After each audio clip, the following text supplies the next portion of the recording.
Whisky video series එකේ දෙවෙනි episode එකට. ඉතින් ඔයගොල්ලෝ කලින් වීඩියෝ එක බැලුවේ නැත්නම් ඉන්ටර්වියු එක බැලුවේ නැත්නම් අනිවාර්යෙන් ගිහිල්ලා ඒකත් බලලා එන්න. මම ඒක විස්තර කරනවා. ඔයගොල්ලෝ මේක දැනගන්න කලින් ඒක අනිවාර්යෙන් බලලා ඉන්නවා නම් හොඳයි. මම මේ එපිසෝඩ් එක කතා කරන්න යන්නේ මෝල්ටින් ගැන. ඉතින් මම කලිනුත් කිව්වා කොහොමද බාර්ලි මෝල්ට් කරන්නේ. මේ එපිසෝඩ් එකේ ඒ ගැනම තමයි කතා කරන්න හදන්නේ වැඩිපුර.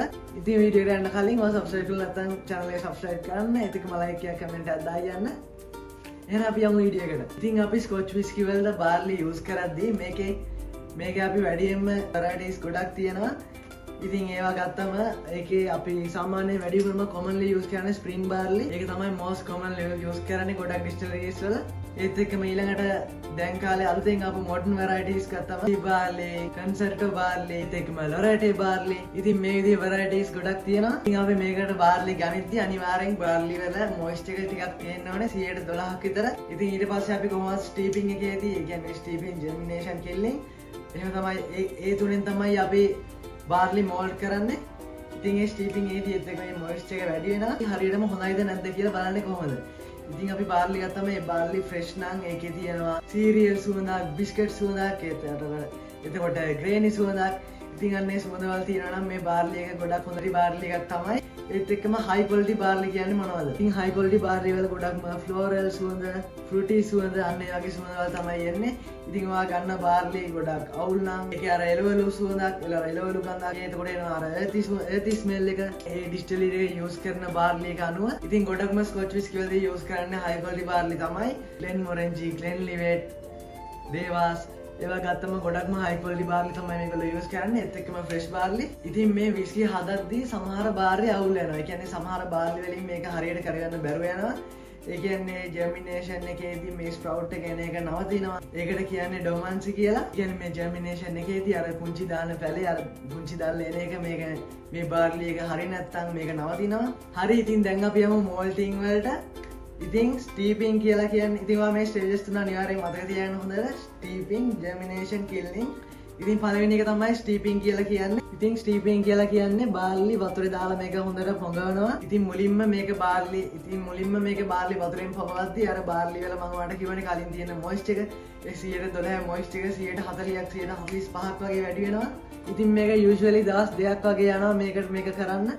ඒක හොඳට බාර්ලි බෝට් එකට දාලා තියන්න ඕනේ දවස් 2ක් විතර. ඊපස්සේ තමයි බාර්ලි එකේ ස්ප්‍රවුට් එක එන්න පටන් ගන්න. ඉතින් මම මෙතනින් ෆොටෝ එකක් දාන්න. ඔයගලන්ට තේරෙන්නේ නැත්නම් හරියට මොකද්ද කියන්නේ කියලා. ඉතින් එහෙම තමයි මේක මුලින්ම වතුරෙන් තමයි පටන් ගන්න. අපි මේක වතුර ඇඩ් කරාම ඉතින් ඊළඟ එක තමයි ජර්මිනේෂන්. ඉතින් මේගොල්ලෝ බාර්ලි වතුරෙන් පොඟවලා ඉවරලා මේක ෆ්ලෝ ඒ කියන්නේ බිම මේගොල්ලෝ මේ බාර්ලි ටික අතුරනවා. මේවට කියන්නේ ෆ්ලෝ ඩ්‍රම්ස් කියලා.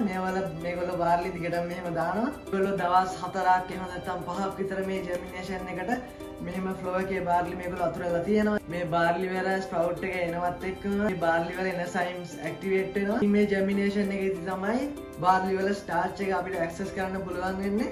ඉතින් ඔන්න තුන්වෙනියට තමයි කිල්ලින් එක. ඒ කියන්නේ බාර්ලි වේලන එක. ඒගොල්ලෝ බාර්ලි රත් කරනවා. ඉතින් එතකොට අර ස්ප්‍රවුට් එක එන එක නවත්තනවා. ඒකට තමයි කිල්ලින් කියලා කියන්නේ. ඉතින් අර බාර්ලි වල තිබ්බ 140 මොයිස්චර් එක අර 112 ඉඳන් 140 වෙන මොයිස්චර් එක මේ කිල්ලින් එකේදී ඒ කියන්නේ මේක හීට් කරද්දී ආයි මේක 104 5 වගේ ගානට බහිනවා. ඉතින් මේගොල්ලෝ මේක හීට් කරද්දී මේ ටෙම්පරේචර් එක අනිවාර්යෙන් විස්කි එකේ ඇරෝමාස් වලට අලයකට අනිවාර්යෙන් බලපානවා මේ බාර්ලි එකේ තියෙන.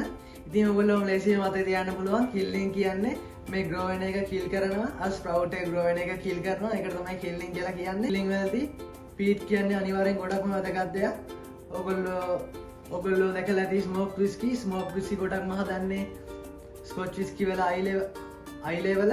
ඉතින් ඒ දෙකම මම ඉස්සෙල්ලා කිව්වා ඊළඟ වැදගත් දේ තමයි මේ පීට් කියලා කියන්නේ. ඉතින් පීට් කියන්නේ මොනවද? ඉතින් පීට් කියලා කියන්නේ පස් යටින් ගොඩක් අවුරුදු 1000ක් විතර පරණ වෙච්ච පස් වගේ දෙයක්. ඉතින් මේගොල්ලෝ මේක අරගෙන මේ කිල්ලින් එකේදී බාර්ලි උඩ තියලා ඊට පස්සේ මේ පීට් යට තියලා කිල්ලින් කරන තැනේදී පුච්චනවා. එතකොට මේ පීට් වලින් යන දුම තමයි උඩ තියෙන බාර්ලි එකේ වදින්නේ. ඉතින් මේකට තමයි පීටඩ් මෝල්ට් කියලා කියන්නේ. ඒ කියන්නේ අර පීට් වල තියෙන ස්මෝක් එක මේ උඩ තියෙන බාර්ලි එකට වදිනවා. ඉතින් එතකොට තමයි ස්මෝක් ෆ්ලේවර් එකක්, ස්මෝක් ඇරෝමා එකක් අපි විස්කි බොද්දි අපිට එන්නේ මේ ස්මෝක් විස්කි වල. ඉතින් ගොඩක්ම පීට් හම්බෙන්නේ ගොඩක් තෙත ප්‍රදේශවල. ඒ කියන්නේ වෙට්ලෑන්ඩ්ස්, එතකොට බොක්ස්. ඉතින් ස්කොට්ලන්ඩ් වල අයිලේ වල තමයි ගොඩක්ම පීට් තියෙන්නේ. ඒත් එකම ස්පීඩ් විස්කි හදන්නේ. පීට්ස් වල තියෙන ස්මෝක් එක අර බාර්ලි වලින් උඩට ගිහිල්ලා ඒක වදින්දි බාර්ලි මේක ඇටච් කරගන්නවා. ඉතින් මේකේ විස්කි එකේ ස්මෝකි ගතිය ඩිපෙන්ඩ් වෙන්නේ මේගොල්ලෝ මේ පීට් ස්මෝක් එක මේක අල්ලන ටයිම් එකත් එක්ක පීට් ටයිප් එකත් එක්ක මේ කියන්නේ මේ පීට් වර්ගය මොකක්ද කියන එකත් එක්ක ටයිප් එක මම ඉස්සෙල්ලාට කිව්වා මේ පීට් ටයිප් එකත් එක්ක විස්කි එකේ අරෝමාස් ටේස්ට් එක වෙනස් වෙනවා කියලා. ඉතින් මේ ටයිප්ස් කියන්නේ ඩිසයින් එක අනුව තමයි මේ පීට් වෙනස් වෙන්නේ. අපි හයිලන්ඩ් පීට් වුඩි ඇති වගේ ස්මෙල් එකක් තමයි එන්නේ, ටේස්ට් එකක් තමයි එන්නේ. ඒත් එක්ක මයිලේ පීට් වල මම ඉස්සෙල්ලා කිව්ව ක්‍රෙසෝල්ස් කම්පවුන්ඩ් එක. ඒ කියන්නේ මේ මෙඩිසිනල් හොස්පිටල් අර බෙහෙත් වගේන කම්පවුන්ඩ් එක කියන්නේ සුවඳ රස තමයි වට එන්නේ. මයිලේ විස්කි වල. ඒත් එක්කම කේම්බල් ටවුන් වල පීට් අපි ගත්තාම ඔයිලි පීට් තමයි අපිට එකෙන් එන්නේ. ගොඩක් ඔයිලි ෆ්ලේවර් ඔයිලි සුවඳක්. මේ ෆෙනෝල්ස් වලට විස්කි එක අඳුර ගන්න පුළුවන් දේවල් තුනයි තියෙන්නේ. එකක් තමයි ඇරෝමා එක, අනිත් එක තමයි පැලට් එක, ඊළඟ එක තමයි ෆිනිෂ් එක. ඒ කියන්නේ විස්කියක් බොද්දී අනිවාර්යයෙන් මේ තුන ඔයා ටේස්ට් කරන්න ඕනේ, රස විඳින්න ඕනේ.